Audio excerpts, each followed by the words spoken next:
Bienvenidos todos. En la lección de hoy continuaremos viendo los métodos que son aplicables a la ciencia política.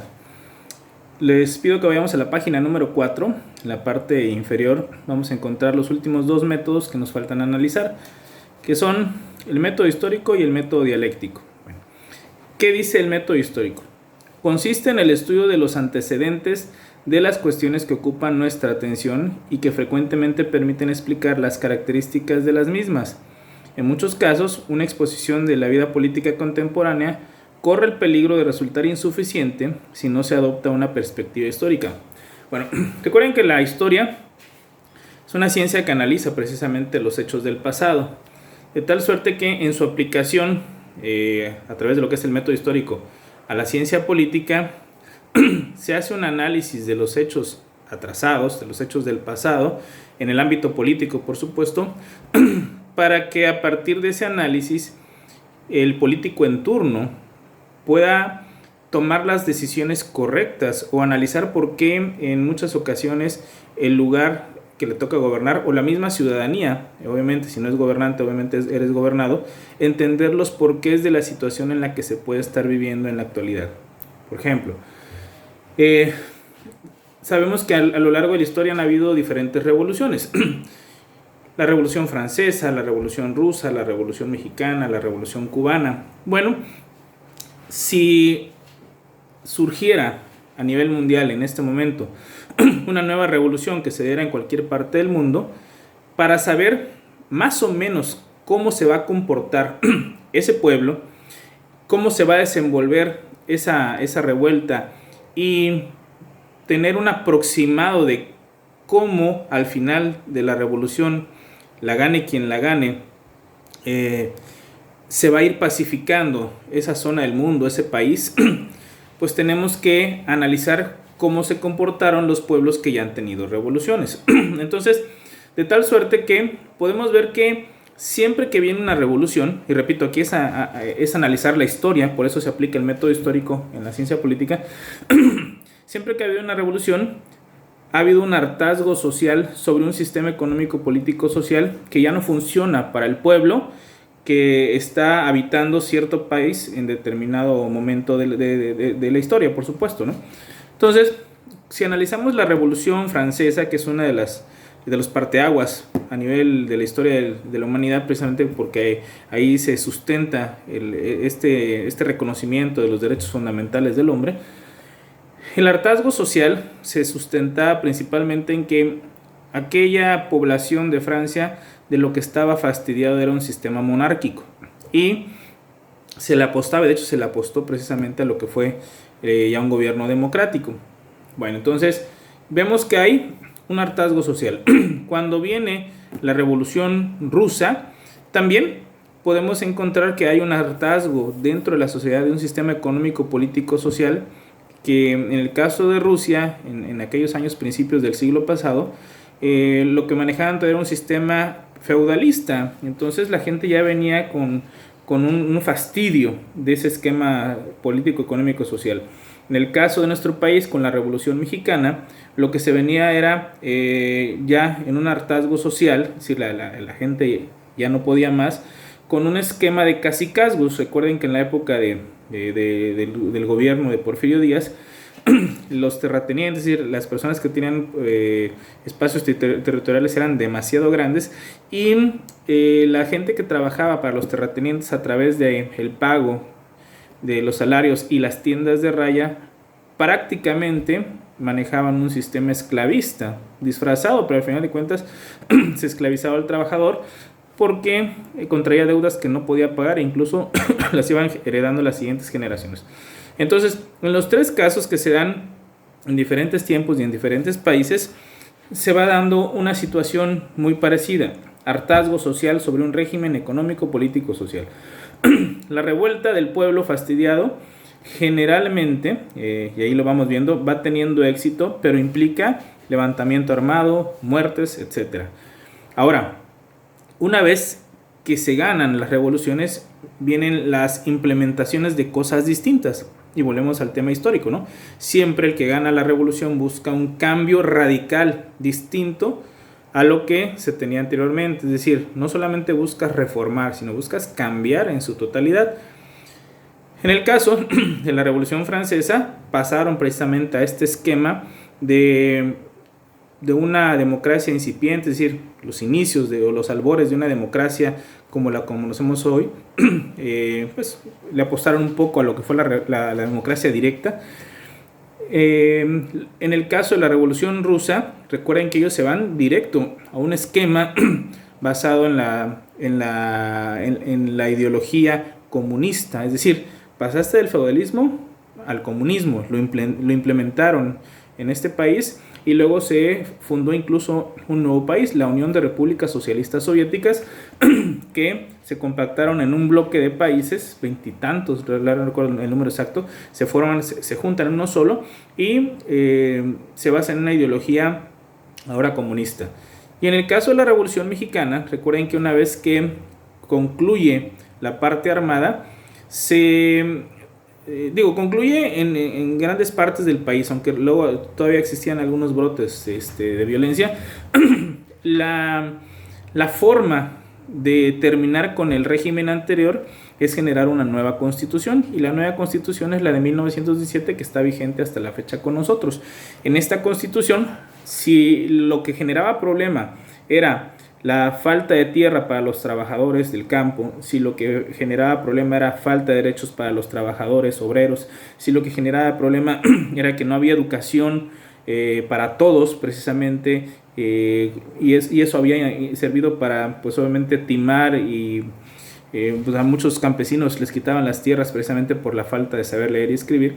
Esta constitución lo que modifica es precisamente eso, y cuando nosotros analizamos la Constitución de 1917, que es la que está vigente en la actualidad, vemos que al trabajador se le dan en el 123 derechos que anteriormente no tenían. Vemos que el tema de la tenencia de la tierra viene a través de la reforma agraria, un reparto de todas las tierras hacia los campesinos. Se crea el ejido, y esta repartición de tierras que hasta relativamente hace pocos años se vino concluyendo. En el caso de la educación, vemos en el artículo 3 constitucional que se establece que sea obligatoria, laica, gratuita. Es decir, rompes con todo lo que te generó el problema y pones una nueva solución. Entonces vamos viendo que históricamente las revoluciones tienen este comportamiento. Y la otra parte que es muy importante es saber en qué tiempo se pacifica un país.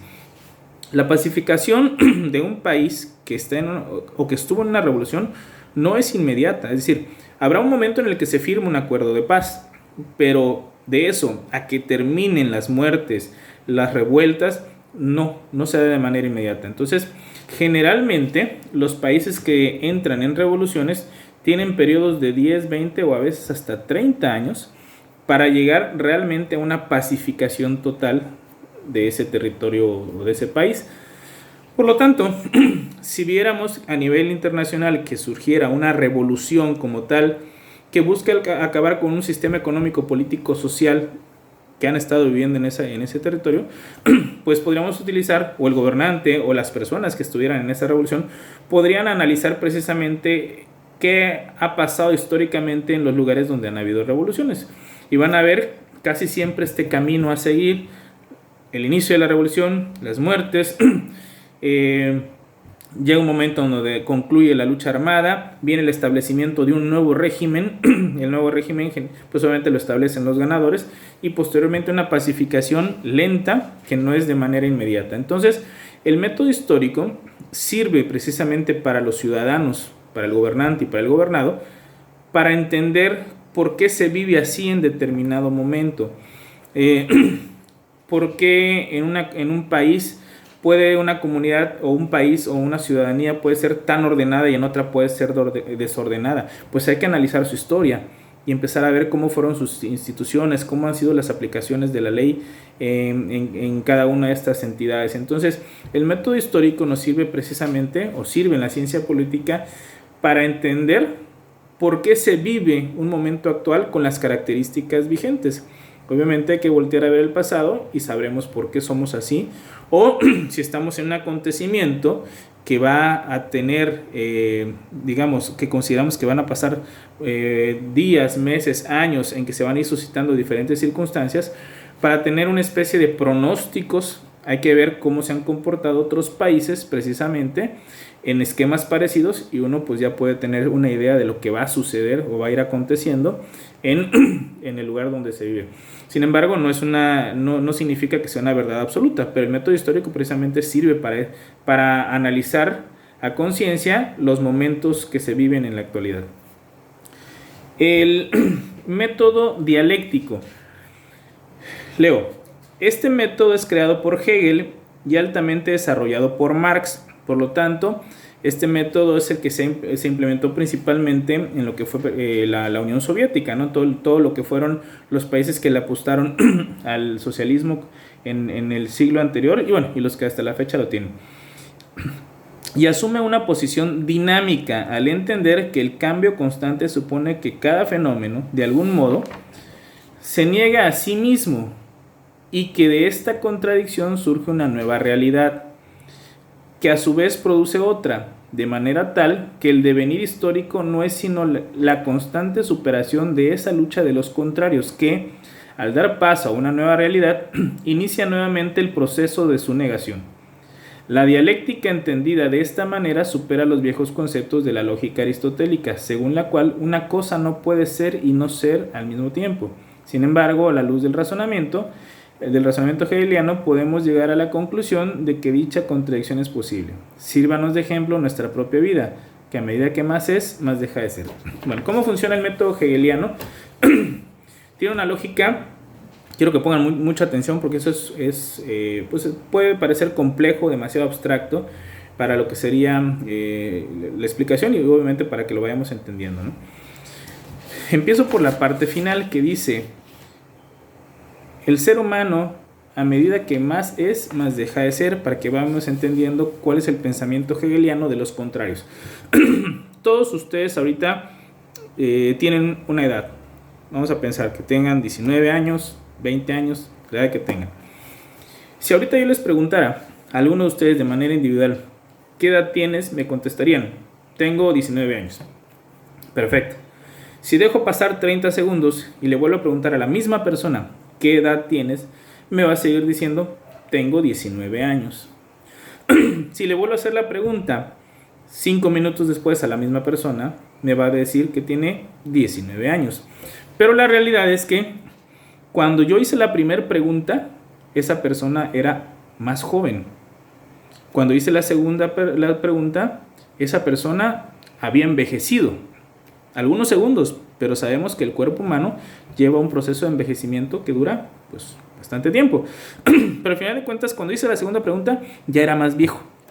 Cuando hice la tercera pregunta, repetí la misma pregunta por tercera ocasión, me contestaron lo mismo, pero esa misma persona ya era más viejo.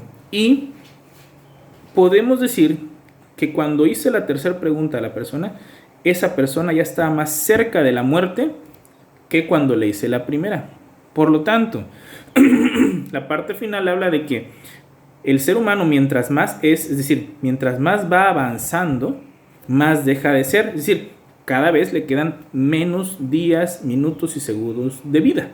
Es decir, mientras más avanzas, más te acercas también a tu muerte. Mientras más eres, más dejas de ser, porque sabes que se reduce obviamente el periodo de vida. Y eso es algo natural en todos los seres vivos.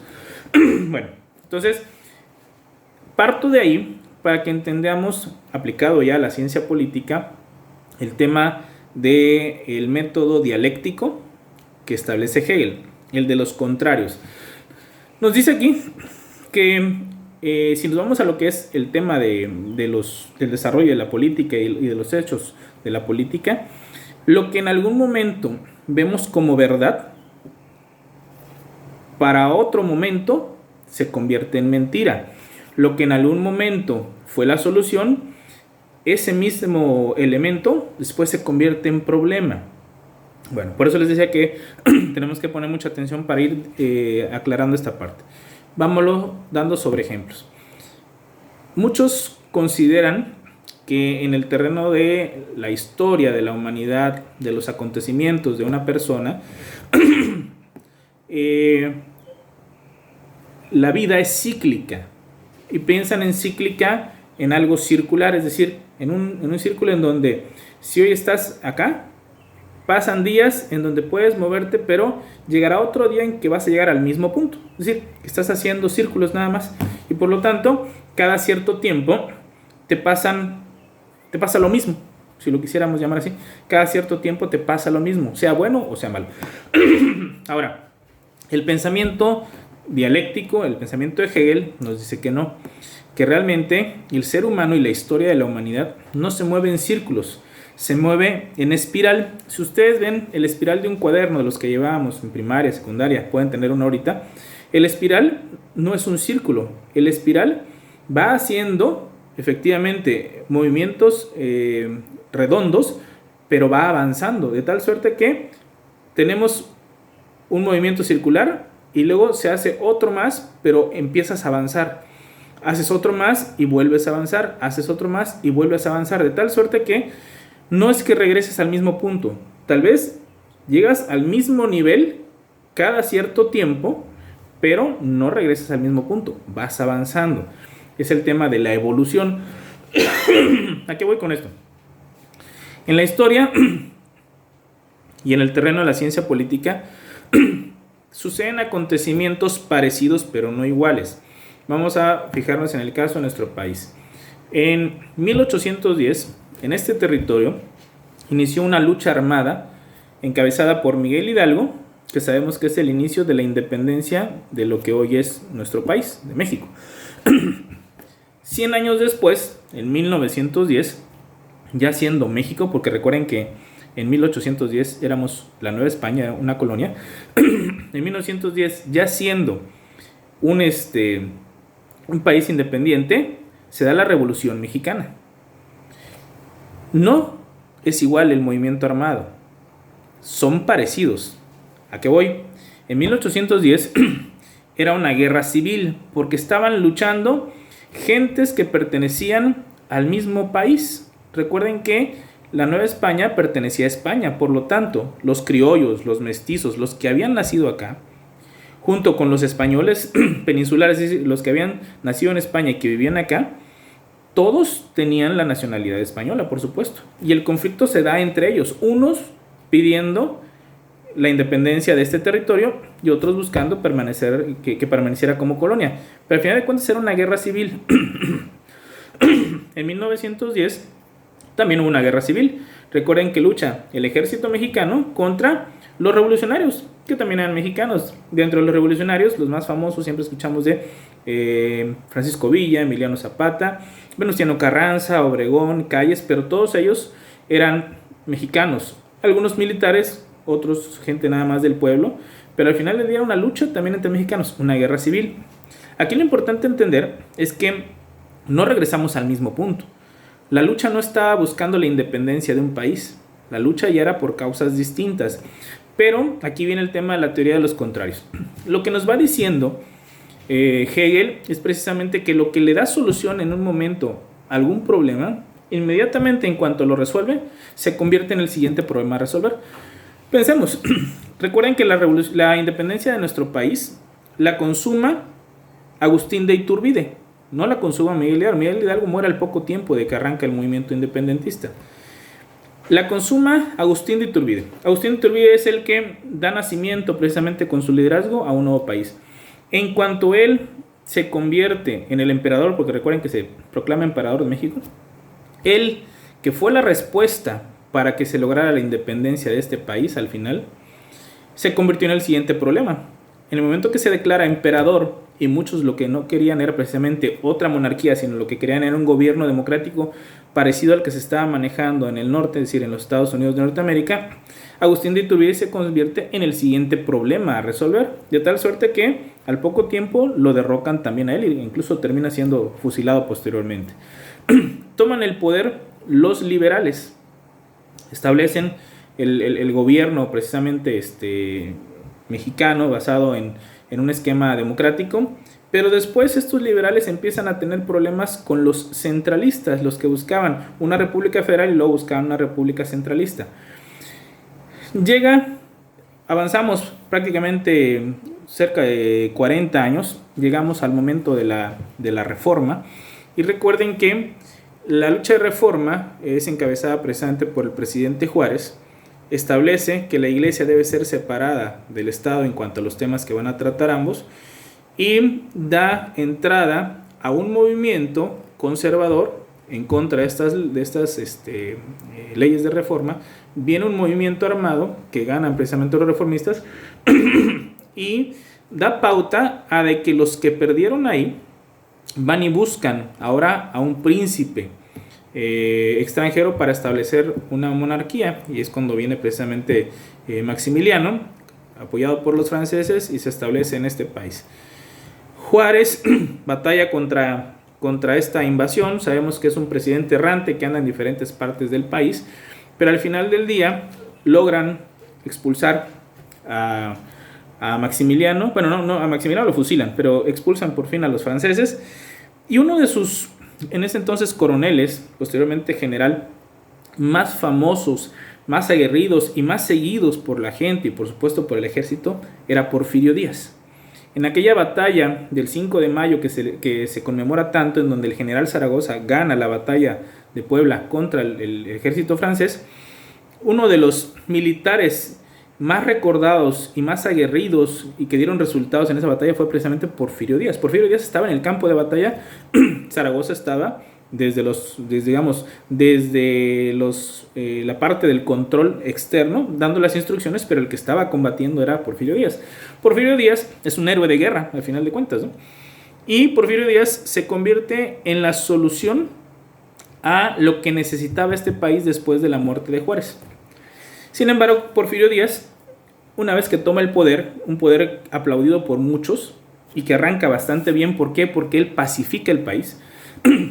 Desde lo que fue el inicio de la independencia hasta que Porfirio Díaz llega al país, México no había tenido paz, eran revueltas y revueltas. Porfirio Díaz pacifica el país, y entonces parece que teníamos ya la respuesta a lo que necesitaba este país. Sin embargo, sabemos que Porfirio Díaz se queda 29, casi 30 años en el poder, de tal suerte que lo que él representó al principio, que era la solución al problema de la violencia en nuestro país, ya como México, no como Nueva España, ya como México, con el paso del tiempo se convirtió en el siguiente problema a resolver, que estalla precisamente en la Revolución Mexicana, y viene otra revuelta en la que Porfirio Díaz decide irse a Francia, es desterrado, y los revolucionarios ganan precisamente. El país estaba en lucha todavía entre los mismos revolucionarios. En esas luchas de poder se asesinaron entre algunos de ellos, y llega un momento en donde Plutarco Elías Calles decide establecer un partido político que le diera paz al movimiento que había ganado precisamente esa revolución, y surge el Partido Revolucionario Institucional. Entonces, con este partido, todos los que andaban todavía matándose en revueltas internas entre los estados, se establece una jerarquía y un orden que pacifica al país. Una vez que se establece el PRI como partido fundador de estos nuevos tiempos en el país, obviamente surge la oposición después, que el Partido de Acción Nacional y otros más, pero el partido fuerte del partido en el poder era el Partido Revolucionario Institucional. Con el paso del tiempo, fueron 70 años aproximadamente que estuvo en el poder, hablando de la presidencia de la República, pues todo gobierno que dura, o todo partido que dura en el gobierno tanto tiempo, pues obviamente llega un punto en el que se empieza a desgastar, y entonces lo que fue la solución para pacificar a aquellos revolucionarios, hoy era el nuevo problema a resolver en nuestro país, al grado de que en el año 2000 viene una alternancia encabezada por Vicente Fox Quesada, y encabezando al Partido Acción Nacional, una coalición de partidos. También está el Partido Verde. Gana ahora Vicente Fox, y Vicente Fox, llevando al PAN precisamente a la presidencia de la República, para muchos fue la solución a el problema que se vivía en la sociedad en aquel momento, basado en el régimen priista, que había obviamente tenido cierta decadencia y que habían muchos temas ahí que fueron reventando a nivel nacional, que se vio como solución la alternancia hacia lo que es el Partido Acción Nacional. Hoy en día, estamos hablando de 100 años después de 1910, 110 años después, podemos ver que México, al parecer, también sigue en una revuelta, también como una guerra civil, mexicanos contra mexicanos. ¿Dónde? En la lucha contra el crimen organizado. Por un lado vemos a las policías, al ejército y a la marina, casi del diario, desafortunadamente los medios de comunicación vemos que están en balaceras, están intentando detener narcotraficantes, y los narcotraficantes que son mexicanos, porque a fin de cuentas son hombres y mujeres mexicanos que decidieron inmiscuirse en la parte del crimen organizado, pues luchan contra ellos y obviamente se matan entre unos y otros unos por el tema de la delincuencia organizada y los otros por combatirlos, ¿no? Entonces, en diferentes partes del país, todos los días vemos que se dan estas luchas, estos conflictos, estas muertes, y tenemos un número de muertos muy alto. Estamos hablando de cientos de miles de muertos desde aproximadamente el 2010. Recuerden que el inicio de esta lucha contra el narcotráfico, en donde se saca al ejército para combatir precisamente de manera frontal al crimen organizado, se da en el sexenio de Felipe Calderón, que es del 2006 al 2012. Por lo tanto, nos vamos dando cuenta que otra vez después de 100 años, México vuelve a tener esta lucha, pues una guerra civil, porque muchos hablan de guerra, aunque no le quieran dar el calificativo por el número de muertos que se tiene, porque hay dos bandos, solamente que es una guerra civil porque es entre gente del mismo país, y nos vamos dando cuenta que pasamos históricamente como en una espiral. La independencia, nos movimos 100 años después, la revolución, nos movimos 100 años después, la lucha contra el crimen organizado entre el ejército y la marina contra obviamente el crimen organizado, guerra civil 1810, guerra civil 1910, guerra civil 2010, con temas distintos, parecidos en muchas cosas, pero no son iguales. Por lo tanto, lo que nos va diciendo el método dialéctico es que lo que en algún momento fue la solución, en cuanto llega a resolver algo, a partir de ese momento se empieza a convertir en el siguiente problema a resolver. Y en cuanto ese nuevo problema es resuelto por algo, por alguien, ese alguien o ese algo se convierte en el siguiente problema a resolver. Por eso es de los contrarios. Lo que en su momento es una verdad, a partir de ese momento puede ser ya la mentira para otra parte de la sociedad y el problema a resolver. De tal suerte que lo que hoy vemos como solución en cualquier parte del mundo podría ser, y lo analizaríamos tiempo después, el siguiente problema que se nos suscitó y que luego se necesitaba otro remedio, otra cura, que en cuanto lo sanó, vuelve a ser ahora en este caso el nuevo problema a resolver. Y si analizamos los casos en los diferentes países, pareciera que sí, efectivamente, ¿no? Se va suscitando esta parte porque en cuanto llegaste y más fuiste, después dejaste de ser. Es decir, fuiste la solución, después dejaste de serla y ahora te convertiste en el siguiente problema. La teoría de los contrarios. Entonces, lo que nos va a recomendar al final de cuentas Hegel en su pensamiento y por supuesto Marx en la aplicación a lo que es el sistema socialista comunista, es que el ser humano y los movimientos sociales, una vez que se logran, una vez que le dan solución a algo, tienen que convertirse en automático en una revolución permanente. Para que no se hace el siguiente problema a resolver, lo que tiene que suceder es que estés cambiando diariamente. Porque si no cambias diariamente, es decir, ya ganaste una revolución, ya estás en el poder. Si tú no cambias diariamente, eres el siguiente problema a resolver que con otra revuelta o con otro movimiento, tarde o temprano, te van a terminar quitando. Entonces, para evitar eso, lo que te sugieren en el pensamiento de Marx es la revolución permanente. Llegas al poder y todos los días debes estar en constante cambio basado en la evolución de la ciudadanía, en la evolución del mundo, en la evolución de la sociedad, no en el capricho del gobernante. De tal suerte que en base a cómo vas viendo las necesidades de tu pueblo y cómo funciona el mundo, te tienes que ir adecuando y estar en un cambio constante día a día para que entonces todos los días tu movimiento, tu gobierno sea la solución al problema de cada día que va avanzando, repito, como en una espiral. Entonces, el método dialéctico precisamente está sustentado en esta teoría de los contrarios, que en resumen nos dice que nada se mueve en círculos, nada vuelve al mismo punto, siempre vamos avanzando hacia adelante, aunque sea como forma de espiral, y aunque se nos van a ir suscitando hechos parecidos, no son iguales, por lo tanto tenemos que entenderlos con sus nuevos factores y evitar que lo que en su momento es la solución se convierta en el siguiente problema a través precisamente de lo que es la revolución permanente.